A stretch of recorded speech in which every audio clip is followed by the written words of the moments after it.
Hello friends, સ્વાગત છે તમારું શિક્ષક સાથે રસોઈમાં।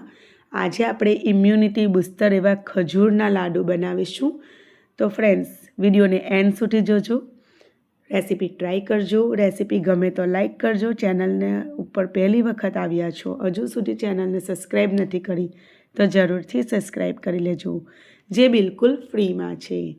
તો ફ્રેન્ડ્સ, ખજૂર આપણા શરીર માટે ઉર્જાનો સ્ત્રોત બની રહે છે।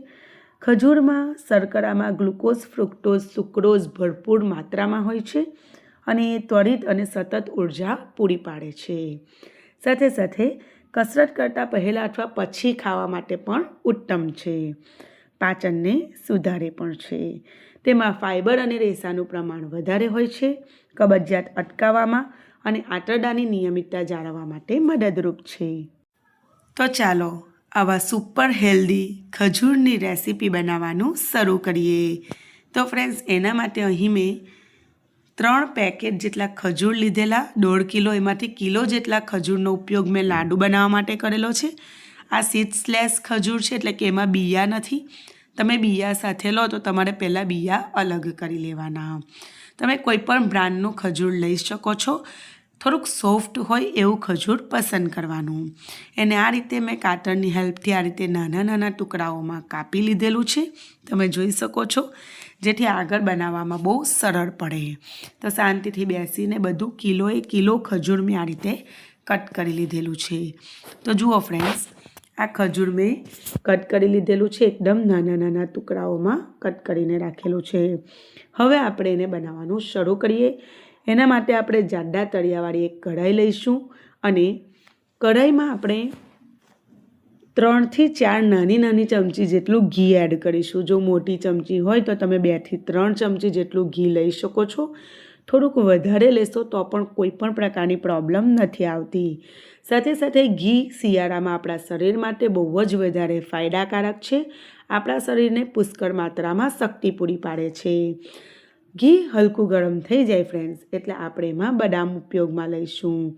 તો બદામ પણ આપણા શરીર માટે બહુ જ વધારે ફાયદાકારક છે। બદામ વિટામિન ઈનો ઉત્તમ સ્ત્રોત છે, જે એક એન્ટીઓક્સિડન્ટ તરીકે કાર્ય કરે છે અને મગજના કોષોને ઓક્સિડેટિવ નુકસાનથી બચાવે છે। સાથે સાથે આપણે એમાં કાજુ પણ ઉપયોગમાં લઈશું। તો આપણે 1 મુઠ્ઠી જેટલી બદામ અને અડધી મુઠ્ઠી જેટલા કાજુ લીધેલા છે। તમે ઈચ્છો તો કાજુ અને બદામનું પ્રમાણ વધારે પણ કરી શકો છો। કાજુ પણ આપણા શરીર માટે ખૂબ જ ફાયદાકારક છે। આંખો માટે પણ ફાયદાકારક છે, હૃદયના સ્વાસ્થ્ય માટે પણ ઉપયોગી છે। સાથે સાથે હાડકાને મજબૂત બનાવે છે। સાથે સાથે આપણે એમાં તરબૂચના બીજ ઉપયોગમાં લીધેલા છે, તે મેગ્નેશિયમનો ભંડાર છે। સાથે સાથે આપણે એમાં ખરબૂજાના બીજ એડ કરેલા છે, એ પણ મેગ્નેશિયમનો ભંડાર છે। સાથે સાથે બ્લડ પ્રેશરનું નિયંત્રણ કરે છે અને નર્વસ સિસ્ટમનું કાર્ય અને હાડકાની મજબૂતી માટે પણ મહત્ત્વપૂર્ણ છે। આ બધી વસ્તુને આપણે ઘીમાં આ રીતે સાતરી લઈશું અને એક ડીશમાં કાઢીને ઠંડુ કરીને ચોપડમાં ચોપ કરી લઈશું। થોડા મોટા ટુકડાઓમાં આપણે એને ચોપ કરીશું। હવે પાછા આપણે 2 થી 3 ચમચી જેટલું ઘી યુઝ કરીશું। તો મારી ચમચી ખૂબ નાની છે, તમે જોઈ શકો છો। તમારી ચમચી મોટી હોય તો તમારે એ રીતે એડજસ્ટ કરીને ઘી એડ કરવાનું। આખી રેસીપી દરમિયાન લગભગ 3 મોટી ચમચી જેટલું ઘી યુઝ થાય છે। હવે એમાં આપણે જે કટ કરીને રાખેલું છે ખજૂર, એ આ પોઈન્ટ પર આપણે એમાં એડ કરી દઈશું અને ગેસની ફ્લેમ મીડિયમ હાઈ કરી દઈશું અને સતત એને મિક્સ કરતા રહીશું, બિલકુલ છોડીએ નહીં। અને ફ્રેન્ડ્સ, આપણે જે કઢાઈ પસંદ કરીએ ને, એ જાડા તળિયાવાળી જ કઢાઈ પસંદ કરવાની, કારણ કે બિલકુલ નીચે બળે નહીં અને હાઈ ફ્લેમ રાખીને આપણે બનાવીએ તો પણ સારું પડે। જો તમારું ખજૂર બહુ સોફ્ટ હશે ને તો કોઈ પ્રોબ્લેમ નથી, પણ ખજૂર થોડું હાર્ડ હશે તો તમારે થોડીક હાઈ ફ્લેમ રાખીને સાતળશો તો એ પણ આ રીતે સોફ્ટ થઈ જશે। હવે એમાં મેં 2 મોટી ચમચી જેટલી કિસમિસ એડ કરેલી છે, તો એ પણ આપણા શરીર માટે ખૂબ ફાયદાકારક છે। સાથે સાથે આપણે એમાં નાળિયેરનું છીણ, જે રેડીમેડ ડેસિકેટેડ કોકોનટ મળતું હોય છે, કોઈ પણ કરિયાણાની શોપ પર ઇઝીલી મળી જાય, તો એનો ઉપયોગ કરીશું। અથવા કોઈ તમારી પાસે આખી કાચલી હોય તો એને પણ તમે છીણીને એ નાળિયેરને પણ લઈ શકો છો। નાળિયેર આપણી સ્કિન માટે બહુ જ સારું છે. સારી રીતે આપણે મિક્સ કરી લઈશું. ઓકે, આપણે નાળિયેરનું છીણ નાખીએ ને ત્યારે ગેસની ફ્લેમ આપણે એકદમ સ્લો કરી દેવાની. હવે આપણું જે મિશ્રણ છે તે બાઇન્ડ કન્સિસ્ટન્સીમાં આવી ગયેલું છે, એટલે હવે આપણે ગેસની ફ્લેમ હાઈ કરવાની બિલકુલ જરૂર નથી.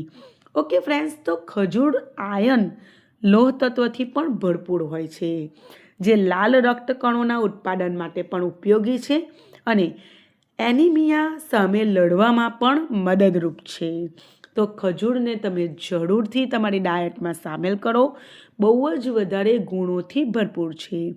સાથે સાથે શેકતા જઈને વચ્ચે જો કોઈ ડિયાનો ભાગ આવી ગયો હોય ખજૂરના ઉપરનો ડીચિયાનો, તો એ પણ આપણે કાઢી લેવાનું, બરાબર.